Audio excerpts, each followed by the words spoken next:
বিসমিল্লাহির রহমানির রহিম। আসসালামু আলাইকুম। আজকে আমি রান্না করব আলু ঘাটি। এটা উত্তরবঙ্গের খুবই জনপ্রিয় একটা খাবার। তো আজকে আলু ঘাটি তৈরি করব আমি। গরুর মাংসের ঝোল, হাড্ডি এসব ছিল, সেগুলি দিয়ে আমি আলু ঘাটি তৈরি করব। প্রথমে আমি একটা সসপ্যানের মধ্যে তেল দিয়েছি, তার মধ্যে পেঁয়াজ রসুন দিয়েছি। একটু সময় ভেজে নিব যাতে কাঁচা গন্ধটা চলে যায়।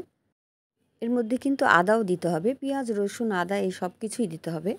এরপরে একটু পানি দিয়ে দেবো। এর মধ্যে দিয়ে দেবো মরিচের গুঁড়া, হলুদের গুঁড়া, ধনিয়ার গুঁড়া, জিরার গুঁড়া। এই সব কিছু আমি পর্যায়ক্রমে দিয়ে মশলাটা ভালোভাবে কষিয়ে নেব।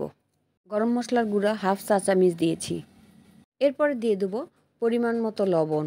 এই পর্যায়ে আমি সব কিছু ভালোভাবে নাড়া দিয়ে দেব।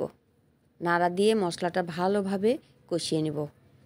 মশলা কষানোর উপরেই কিন্তু অনেক সময় তরকারির স্বাদ নির্ভর করে। মশলা দিয়ে তেল উঠে গেছে। এখন এর মধ্যে দিয়ে দেবো আমি গরুর মাংস সামান্য পরিমাণে, এর সাথে তেল, হাড্ডি এগুলি যা ছিল সব কিছু দিয়ে আমি মশলাটা কষিয়ে নেব।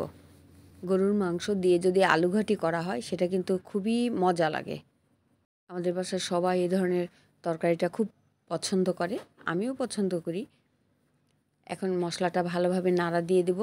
নাড়া দিয়ে একটু সময় আমি এটা কষিয়ে নেব। আর এদিকে আমি আলু সিদ্ধ করে ছিলে একদম আধা ভাঙ্গা করে রেখেছিলাম, সেগুলো আমি দিয়ে দিচ্ছি। এখন আলু দিয়ে আমি সব কিছু ভালোভাবে কষিয়ে নেব। এই কষানোর সময় কিন্তু নাড়তে হবে, আর বেশি শুকনো হয়ে গেলে একটু পানি দিয়ে তারপরে আলুটা কষিয়ে নেব। এমনিতে আলু কষানো যায় না, একটু পানি দিয়ে নরম করে তারপরে নাড়া দিতে হয়।